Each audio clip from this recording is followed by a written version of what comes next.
నిరుద్యోగులందరూ తెలంగాణ రాష్ట్రంలో నిరుద్యోగులందరూ కూడా ఒక ఆలోచన చేయాలా. ఈరోజు డిఎస్సి పెట్టాలని ముందుకు వస్తున్నారు. డిఎస్సి అభ్యర్థులందరూ కూడా ఎంతో సమన్వయం పాటించండి.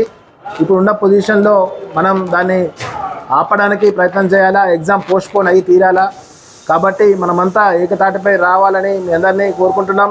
ఈరోజు విద్యార్థులు రాజకీయ పార్టీ నుంచి కూడా బంధుకు పిలిపించడం జరిగింది.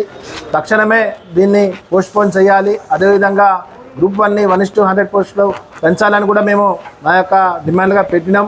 గ్రూప్ 2, గ్రూప్ 3 పోస్టు కూడా పెంచాలనే ఉద్దేశాన్ని మేము తీసుకొచ్చినాము. కాబట్టి రాష్ట్రంలో నిరుద్యోగులందరూ కూడా మీరు ఏకంగా ఒక తాటిపై రండి. మనమందరం కలిసి మనం అనుకుంటే ప్రభుత్వాన్ని దించిన వాళ్ళం, మనం అనుకుంటే డిఎస్సిని పోస్ట్పోన్ చేయలేము. కాబట్టి మనమందరం ఏకతాటిపైకి వద్దాం, రండి, ఆలోచన చేయండి. మన పోరాట పటిమతోనే ఈరోజు రాష్ట్రం సాధ్యమైంది. నిరుద్యోగులం ఏకమైదాం, మనం ముందుకు కొనసాగుదాం. ప్రతి ఒక్కరి నిరుద్యోగుల భవిష్యత్తులో నింపేందుకు మనం మన పోరాటాన్ని కొనసాగించాలని, ఒక శాంతియుతంగా మనం ర్యాలీలో నిరసనలు చేయాలని మీ అందరికి కూడా పిలుపునిస్తున్నాం. తాటిమీకి వచ్చేందుకు అందరు కూడా గ్రూపులలో ఒక డేట్ ఫిక్స్ చేయండి. అతి త్వరలోనే మనం ఒక తాటిపైకి వచ్చి ధర్నాలు చేపట్టి ఈ యొక్క పోస్ట్ పోన్ అయ్యేటకు మీరందరూ కూడా సహకరించాలని, నిరుద్యోగులు ఏకం కావాలని, మీరు చదువుకునేదంతా చదువు వృధా కావద్దని, అదేవిధంగా మనం ఏదైతే పోస్టులు ఆల్రెడీ పెట్టారో గ్రూప్ 1 ఎన్ని కూడా పోస్టులు అమ్ముడుపోకుండా ఉండేందుకు మనం పోరాటం చేయాల్సిన సందర్భం ఇది. ఎందుకంటే ఈరోజు మనకి ఇచ్చిన హామీలు ఏవైతేనో అవి నెరవేర్చకుండా ఈరోజు వాళ్ళ హామీలు వాళ్ళ ఎమ్మెల్యేలు ఎంపీలను కొనుగోలు ఈ అంశాల్లోనే వాళ్ళు కొనసాగుతున్నారు. కానీ నిరుద్యోగులతో అధికారంలోకి వచ్చిన అంశాన్ని ఈరోజు ఉన్నటువంటి కాంగ్రెస్ ప్రభుత్వం మర్చిపోయింది.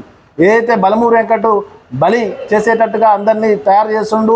కాబట్టి వీళ్ళందరినీ కూడా మనం బహిష్కరించాలా. మనం ఏకతాటిపైకి వచ్చి మన ఉద్యమ స్ఫూర్తిని చాటాలని నిరుద్యోగులందరూ కూడా పిలుపునిస్తున్నాం. పోలీసు నిర్బంధం చూస్తున్నాము. నా ఇల్లు నేను ఎప్పుడు ఇక్కడ బీఆర్ఎస్ ఉన్నప్పుడు ఇక్కడ దీక్ష చేసేది, కింద వచ్చి కూర్చునేది, ధరణి మీద నడిపినాము. ఈరోజు ఎవరిని కూర్చొనిస్తలేరు, మాట్లాడనిస్తలేరు.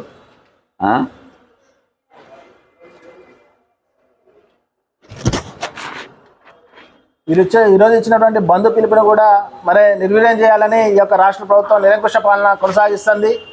ఈరోజు శాంతియుతంగా మేము మన అందరికీ బంధు పిలుపునిచ్చినాం. అయినా కూడా ఈరోజు ఇక్కడ ఉన్నటువంటి హౌస్ అరెస్ట్ చేస్తూ ముందుకు కొనసాగించకుండా నిరంకుశంగా ప్రవర్తిస్తున్నటువంటి ఈ యొక్క ప్రభుత్వంపై మనం పోరాడాల్సిన సందర్భం ఇదని నిరుద్యోగులందరికీ, విద్యార్థులకి, తెలంగాణ యావత్ ప్రజలకి మేము తెలియజేస్తున్నాం.